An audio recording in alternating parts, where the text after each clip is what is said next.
So Gary, I know that we're going to go over the massaging of the ears and the importance of the ears, but can you tell me, would that be a massage that's done as part of the intimate zone? Would that be done at the end of, towards the end of the treatment, or can you just? I generally put it in right when I'm in the pole area. Oh, you are, okay. Yeah, and when I'm doing cross fiber on the neck, then I have a tendency to go in and work to the base of the ear and even get some stripping in. Now you can also add that at the end of the treatment, because the intimate part is when we come to the horse and we get into the intimate zone. You can also do stuff up around the forehead and the ears. So you can do it again there as well. Okay. The reason why I like to put emphasis on ears, I'm going to come up this way a little bit. Went down. Yeah. Is years ago I was taught by a chiropractor that on the human ear, if you pull it down at the lobe, it releases the neck. And he didn't tell me why. But I started looking at the ear, and one day in my friend's office, who was an acupuncturist, he had an ear chart. And he had it laid out, and this was a child in the fetal position. I go, well, here's its head, and where it attaches in here is the neck. So if you're pulling down, you're elongating the neck. Huh. And so then I started thinking, well, why wouldn't that work on a horse? Well, it does. And so what I like to do on the horse is first go around to the base of the ear and move that ear around.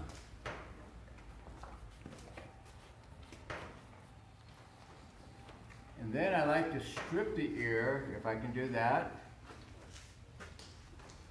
And each time a little bit more pressure.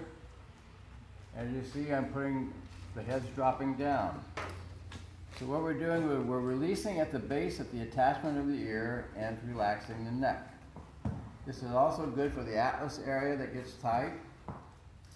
Now, for horses who are head shy or don't like you around the ears because they've been abused for whatever reason, just by doing cross fiber in here around, you don't have to really mess with the ear. But all around where the ear attaches into the base of the head, if you do cross fiber around there, it relaxes and is right close into the pole area and the atlas.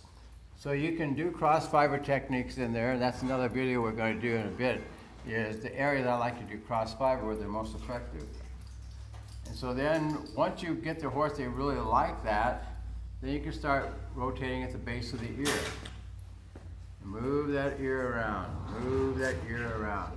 And pretty soon when they start to feel comfortable with you in the ear, then you can start doing some little pulling on the ear. Now, what's so important about this tip of the ear? I'm glad you asked. You didn't know you asked, did you? Yeah. Okay. I was at a horse show years ago, and I was talking to a trainer, and then was all of a sudden up came one of his, I guess the person who owned the horse, and he said, Johnny, my horse is tying up. So, wow, he took off, and basically what the horse was doing was just like, it's stuck. It couldn't move. All the muscles were locked up. And of course, I remember the value of the ear.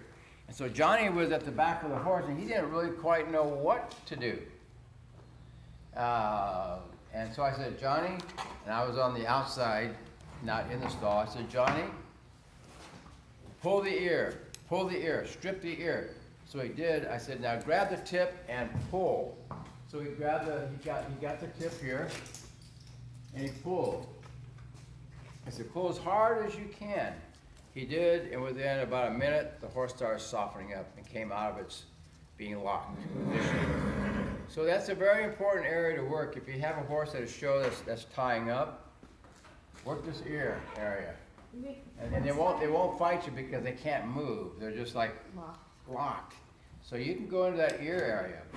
And then, of course, remember the tip of the ear. You can just take and pull it right off of the attachment area. You had a question? What does tying up mean? It's like cramps. Your body goes into cramps. It's in your nutritional part of your fold that your binders that we went over the other day. Okay. So that happens from periodic, and it can be a glycogen issue. Not enough glycogen, so the muscles go into locking up. You know, Contracting, not athletes will like on carbo loading before the long, like the Ironman triathlon, they load and get lots of sugar, lots of glycogen in the system. Once that glycogen is gone, then you start to develop things like cramps, and you start to get problems, and you go into eventually into ketose, and you start to burn up your muscle, and then you go into lactic acid after that. Lactic acid, I don't believe, really starts until you use up your glycogen. So things like that can tie up. If we what is it? If we feed sweet feeds that are high in molasses, it can affect the glycogen storage in the horse, and they can get into tying up as well. So, any more questions on the ears and how to get to the ears and the importance of the ears? Okay, looking in this segment, and then we'll go into how to do and where to do cross fiber techniques.